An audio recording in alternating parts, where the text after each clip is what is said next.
Conexiones Artificiales les da la bienvenida. Hoy nos vamos a sumergir en un material que la verdad invita mucho a la reflexión. Son extractos de la Cosmovisión Eclectica Unificata Vie Divina. Suena complejo. Sí, suena potente. Podríamos traducirlo como la Ecléctica Cosmovisión Unificada del Camino Divino. Es un texto denso, sí, pero fascinante. Propone una mirada, digamos, diferente sobre quiénes somos y cómo nos relacionamos con la realidad. Nuestra idea aquí es, desempacar juntos las ideas más fuertes que ofrece. Sobre la conciencia, sobre cómo vivimos nuestra experiencia diaria y también sobre ciertas herramientas que sugiere, chance para una transformación personal. ¿Lo entramos a explorar? Venga, suena bien. Perfecto. Para empezar, fíjate que el texto lanza una metáfora muy fuerte. Dice que somos como una ola en el mar. Que en su ir y venir, olvida que es parte inseparable del océano entero. ¡Vaya imagen! ¿Qué querrá decir con esto? A ver. Es potente, ¿sí? Esto nos lleva directo a la primera reflexión clave que marca el texto. El océano y la gota. La idea central es esta. Nuestra experiencia individual, tú sabes, nuestro yo, con nombre, las preocupaciones de todos los días. Todo eso es como la ola. Temporal, cambiante. Ajá, efímera. Exacto. El texto incluso lo llama a un estado de sueño. Pero aquí viene lo fuerte, ¿no? Nos dice, tu identidad real, fundamental, no es la ola. Eres el océano completo. ¿Y eso qué significa exactamente? ¿Mi cuerpo, mi personalidad? Pues, según esto, el cuerpo, la personalidad, los recuerdos son como vehículos, nada más.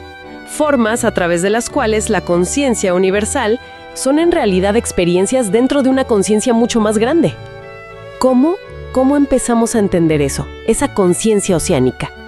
Imagínatelo como el potencial puro, ilimitado, de donde surge todo. Como un lienzo en blanco, pero que contiene todo. Algo así, como un silencio absoluto que contiene todas las músicas posibles. El texto usa nombres como la fuente o Ein Sof, algo así como el origen de todo. Se experimenta a sí misma. Esta fuente, para conocerse, se expresa. Emana niveles de realidad, como una luz que se despliega en colores. Fíjate, no es tanto crear de la nada, sino una revelación de lo que ya es. Es más bien que se revela, se expresa a través de nosotros. Y en esa visión, cada uno de nosotros lleva dentro una chispa de esa fuente. Somos fundamentalmente alma, esa conciencia oceánica, usando un cuerpo, la ola, para experimentar. Y según esto entonces, ¿de dónde sale el sufrimiento?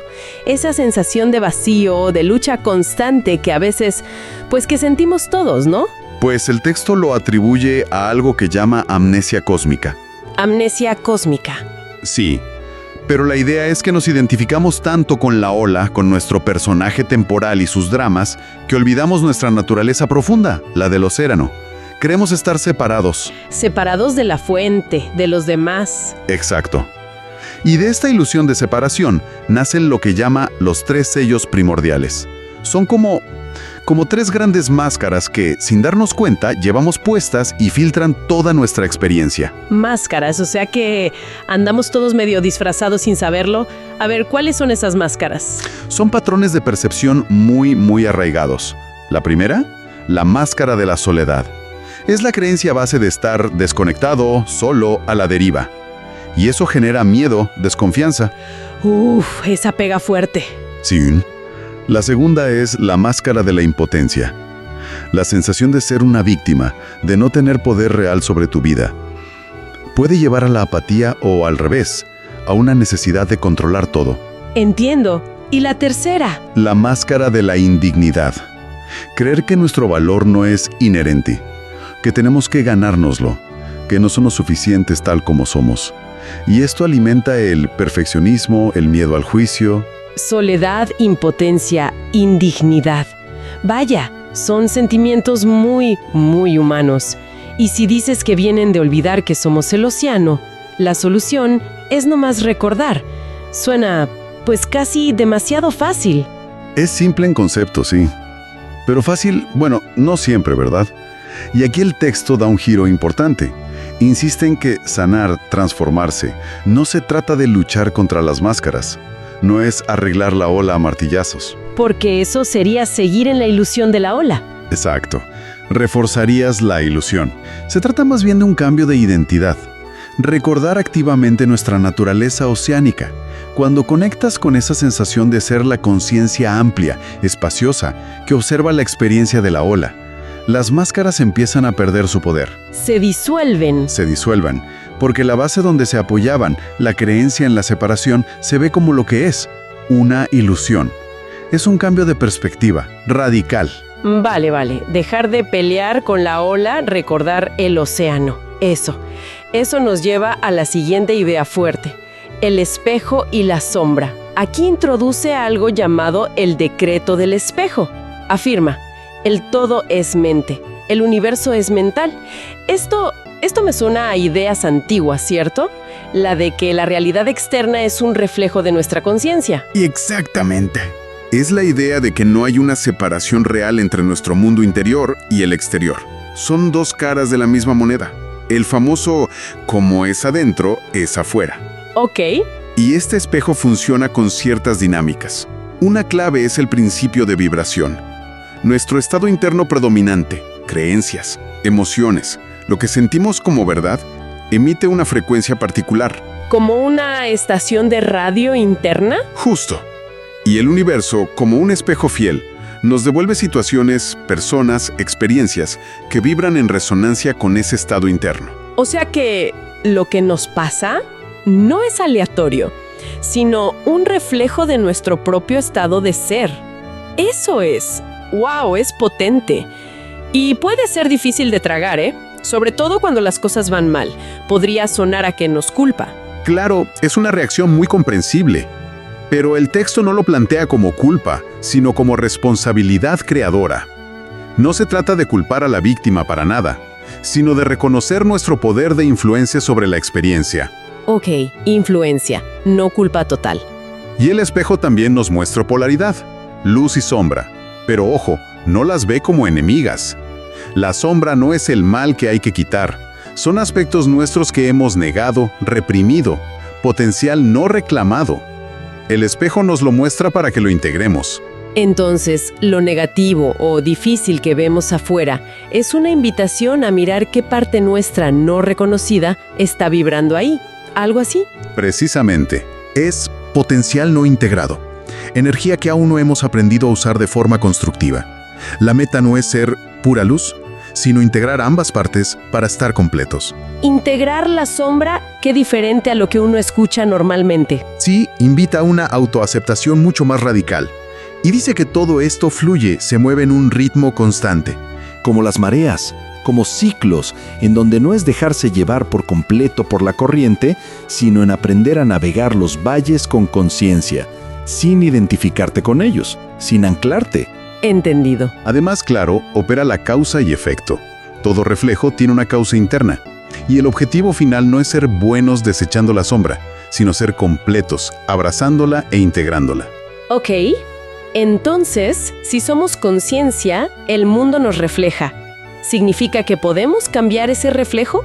¿Tenemos algún tipo de poder? Y aquí es donde se pone realmente interesante. Pasamos de ser reflejos a ser co-creadores conscientes. La Reflexio Tertia de Voluntate et Atere nos dice que esa conciencia que somos no es solo espectadora. No para nada. Es la sustancia misma de la realidad, algo que llama Aether. Piensen como en una arcilla energética universal. Y también es el poder que moldea esa arcilla, la voluntas, la voluntad consciente. Exacto. O sea que dejamos de ser la persona a la que le pasan cosas para volvernos al artista que pinta su propia experiencia. ¿Cómo funciona eso? Esa es una afirmación central del texto, sí. Dice que la única realidad fundamental es la conciencia. El mundo físico es su manifestación, como una sombra, un eco. Nuestra experiencia diaria es nuestra conciencia individual interactuando con un campo unificado de información y energía. Somos co-creadores de lo que percibimos. Co-creadores. Y el lenguaje clave para esta co-creación, más allá del pensamiento, ojo, es el sentimiento. El sentimiento. No el pensamiento positivo o las afirmaciones que tanto se oyen. El pensamiento es importante, claro, pero el sentimiento es el imán vibratorio. El texto introduce el principio de asunción. No se trata de desear algo desde la carencia, ¡ay, ojalá tuviera esto! Que es lo que hacemos casi siempre. Exacto, sino de asumir internamente con todo tu ser el sentimiento de que eso que deseas ya es real. Sentir la gratitud, la paz, la alegría como si ya estuviera aquí. ¡Wow! La imaginación es el taller donde cultivamos esos estados. La palabra hablada puede ayudar a anclarlo, ¿sí?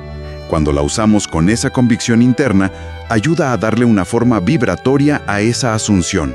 Y la voluntad verdadera, no es forzar las cosas con el ego, es alinear conscientemente nuestro poder creador con nuestro propósito profundo, asumiendo el estado deseado hasta que se sienta natural.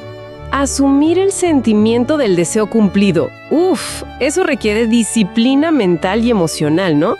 O sea, distinguir entre fingir y realmente sentirlo como verdad interna. Totalmente. Requiere práctica y muchísima honestidad interna. Pero el texto aclara algo importante, ¿no? Que no es cualquier capricho. Habla de una verdadera voluntad. Sí, es clave. No se refiere a los deseos impulsivos del ego o a querer controlar todo a nuestro antojo. La verdadera voluntad sería más bien alinear nuestro poder creador con nuestro propósito más profundo, con nuestra esencia.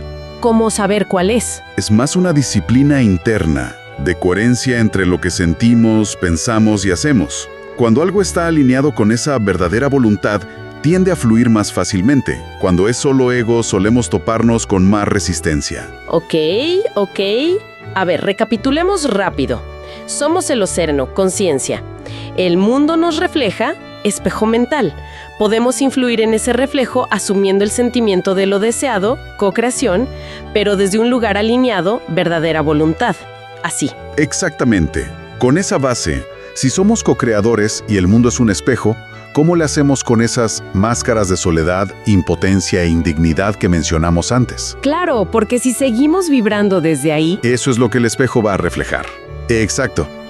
Y aquí es donde volvemos la mirada hacia adentro, con la reflexión cuarta, de signis en anima. Se trata de usar ese espejo interior para reconocer estas máscaras operando en nosotros, pero sin juicio. Observar sin juzgar. Siempre suena más fácil decirlo que hacerlo. ¿Cómo se ven esas máscaras en acción en el día a día? Mira, la máscara de la soledad, por ejemplo, se puede manifestar como un miedo persistente al abandono, dificultad para confiar o esa búsqueda ansiosa de validación en las relaciones. La máscara de la impotencia, pues nos puede llevar a sentirnos paralizados ante los retos, procrastinar por miedo al fracaso o al revés, volvernos controladores para sentir que tenemos algo de poder.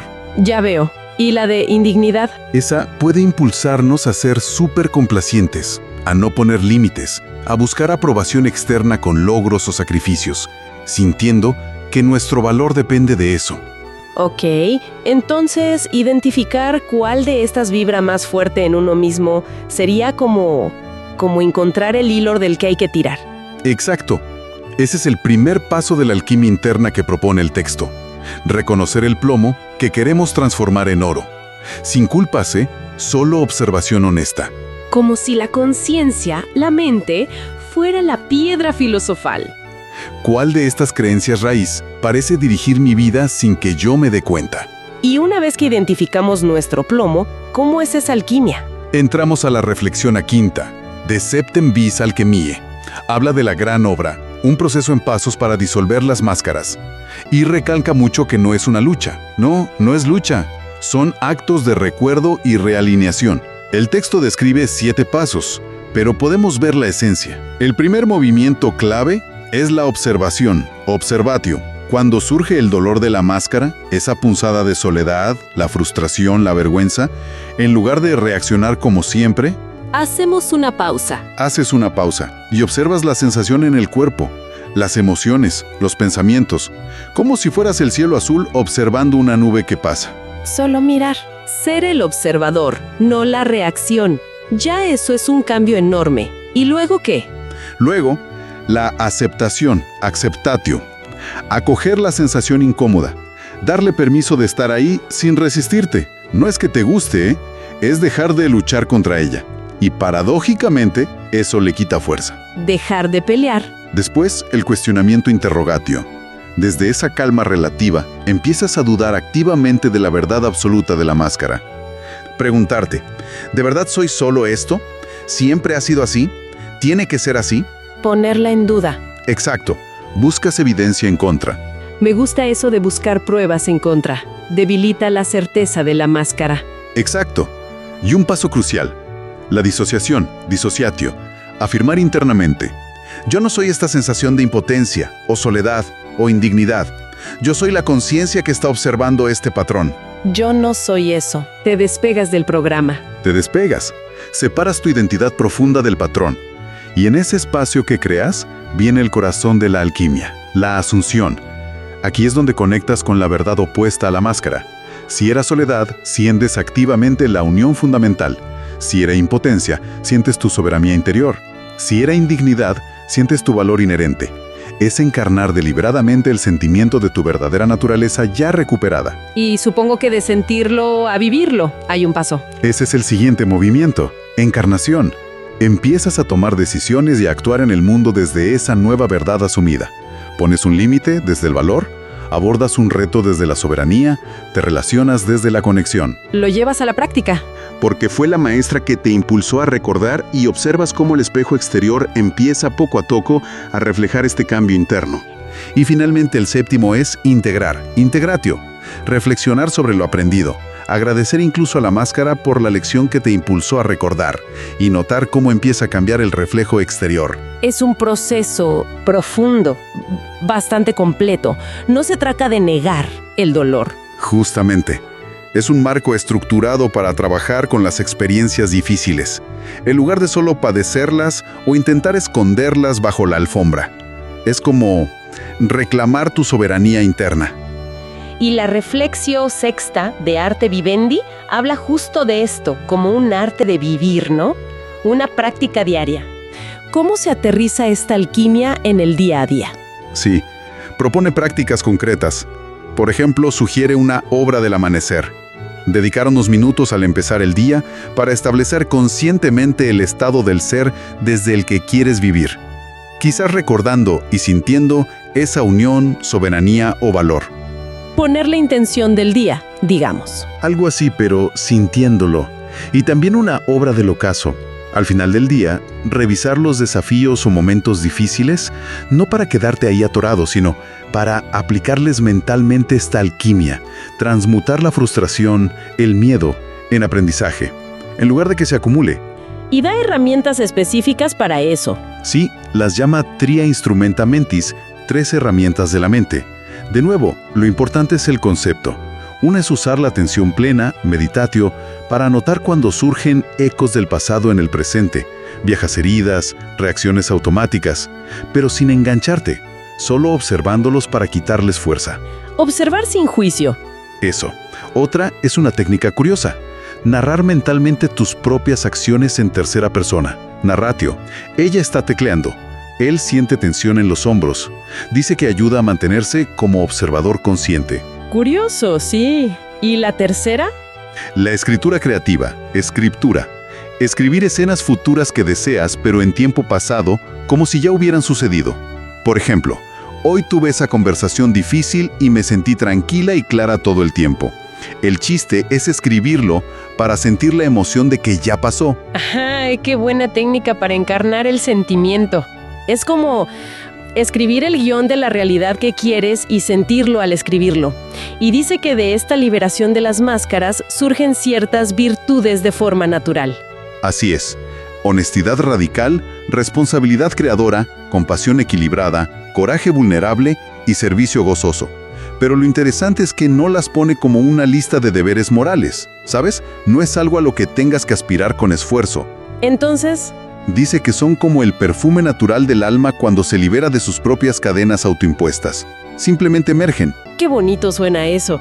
Pero a ver, poner la intención, transmutar al final, usar estas herramientas. ¿Cómo se vería eso reflejado afuera, en este espejo del mundo del que habla tanto el texto? ¿De verdad cambiarían las cosas allá afuera? Esa es, digamos, la hipótesis central de todo este sistema, que el trabajo interno constante, al cambiar nuestra vibración dominante y nuestra autoimagen fundamental, necesariamente tiene que empezar a cambiar el tipo de reflejos que recibimos del mundo. Es causa y efecto, pero la causa está adentro. O sea, son consecuencia del trabajo interno, no la causa. Justo.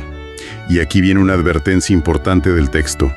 La trampa del ego espiritual o psicológico. Ese que acumula conocimiento, conceptos como estos, pero no los vive, no los encarna. La verdadera sabiduría no está en saber mucho sobre el océano. Sino en ser el océano. Exacto, ser, no solo saber. Un llamado a la coherencia total. Bueno, llegamos a la última parte, la reflexiones séptima, de Finibus Sacris, los límites sagrados. Parece una paradoja, ¿no? Hablamos de poder co-creador y ahora de límites. Es la paradoja de la maestría, fíjate. El poder verdadero no es un capricho infantil de querer controlarlo todo. Es una fuerza madura que entiende y respeta las leyes del juego cósmico. Entiendo. El texto reconoce que las relaciones son espejos potentísimos.